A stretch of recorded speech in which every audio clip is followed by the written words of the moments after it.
Hamas और Israel के दरमियान घमासान की जंग जारी है। हमास ने अपने हमलों से इसराइल को नाको चने चबवा दिए हैं।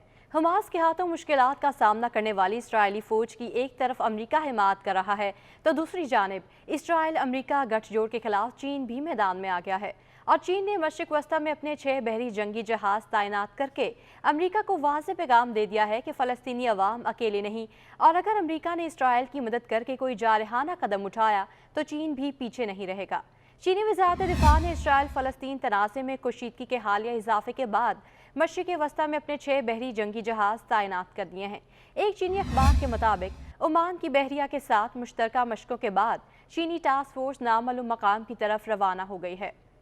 बरतानवी मीडिया ने खित्ते में बढ़ती हुई कशीदगी के पेश नज़र मशरिक वस्ता में चीन की जानिब से 6 बहरी जंगी जहाज तैनात करने को इंतहाई गैर मामूली पेशरफ्त करार देते हुए कहा है कि तैनात किए गए जहाज़ों में type 052D guided missile destroyer Zibo, frigate Jingzhou और सप्लाई शिप चिंडाहो भी शामिल हैं।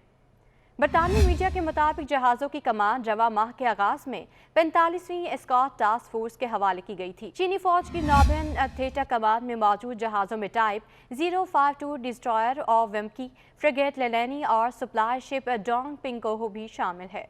याद रहे कि गुज़श्ता हफ्ते चीनी सदर ने इसराइल हमास तनाज़े के तनाज़ुर में आज़ाद फ़लस्तीनी रियासत के क़याम को मसले का वाहिद हल करार देते हुए कहा था कि इस वक्त सबसे अहम बात कशीदगी को मज़ीद फैलने या हाथों से निकल कर एक इंसानी अलमी की शक्ल इख्तियार करने से रोकना है। इसलिए जल्द से जल्द जंग बंदी की ज़रूरत है।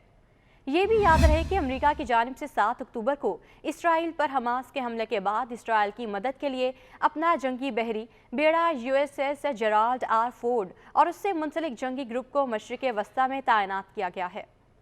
अमेरिका ने ईरान समेत दीगर ग्रुपों को जंग का हिस्सा बनने से रोकने के लिए खित्ते में अपने फायर पावर में इजाफा करते हुए मशरिक वस्ता में 2000 फौजी एहलकार जबकि 2400 नेवी एहलकार तैनात किए हैं।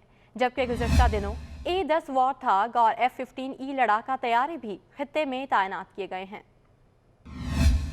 गैर मुल्की मीडिया के मुताबिक पेंटागन इसराइल के दिफा के लिए मशरिक वस्ता में अपनी फ़ज़ाई क़ुव्वत में मज़ीद इजाफे का इरादा रखती है, जबकि अमेरिका की जानिब से एक और जहाज़ बरदार जंगी बेड़ा भी इसराइल की मदद के लिए रवाना करने का फैसला किया गया है। दूसरी जानिब ईरान ने इसराइल और अमेरिका को खबरदार किया है कि अगर इसराइल अपनी फ़ौजी कार्रवाइयों से बाज न आया तो मशरिक वस्ता के हालात काबू से बाहर हो जाएंगे। तेहरान में खिताब करते हुए वज़ीर ख़ारजा हुसैन अमीर अब्दुल्लहान ने कहा कि वो अमेरिका और उसके कारिंदे को खबरदार करना चाहते हैं कि अगर उन्होंने फौरी तौर पर इंसानियत के खिलाफ जराइम और गज़ा में नस्ल कुशी का सिलसिला बंद ना किया तो किसी भी वक्त कुछ भी हो सकता है। ईरान इससे पहले भी इसराइल को सख्त अल्फाज में तनबीह कर चुका है कि इसराइल गज़ा में किसी भी किस्म की ज़मीनी कार्रवाई से इज्तनाब करे।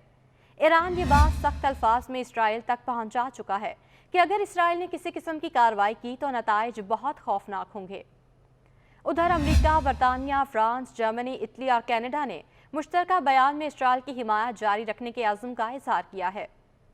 दूसरी जानिब सऊदी वली-अहद मोहम्मद बिन सलमान ने कैनेडियन वज़ीर आज़म जस्टिन ट्रूडो और फ्रांसीसी सदर इमानुएल मैक्रोन से राब्ते के दौरान गज़ा में कशीदगी कम करने और गज़ा का मुहासरा ख़त्म करने पर जोर देते हुए फ़लस्तीनियों की जबरी बेदखली को मुस्तरद कर दिया।